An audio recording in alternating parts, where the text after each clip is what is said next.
the case, and this is practically speaking, is that it is not at all unreasonable to think of God the Father as the spirit that arises from the crowd that exists into the future, right? And we talked about that in relationship to the idea of sacrifice, at least a little bit, or we're going to. You make sacrifices in the present so that the future is happy with you.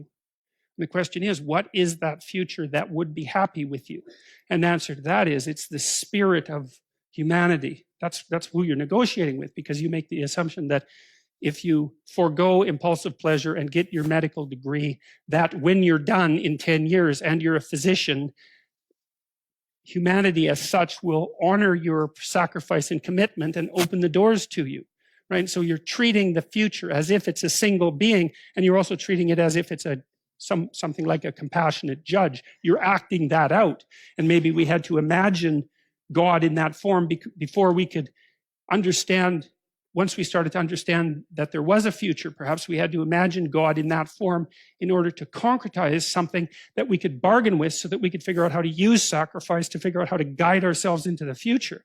Because a sacrifice is a contract with the future, but it's not a contract with any particular person. It's a contract with the spirit of humanity as such. It's something like that.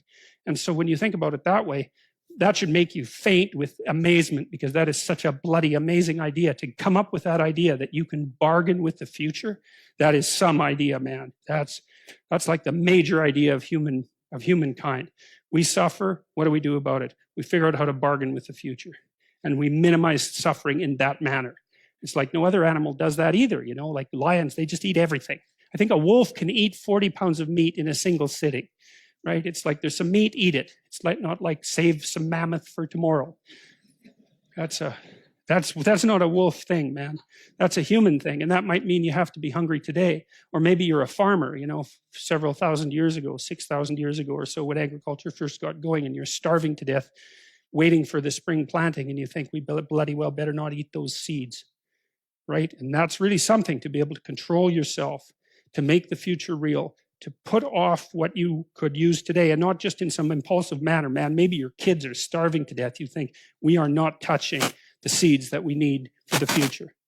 And for human beings to have discovered that, and then to also have figured out that we could bargain with the future, it's like, man, that's something. And I think that the stories that are laid out in this book actually describe, at least in part, the process by which that occurred.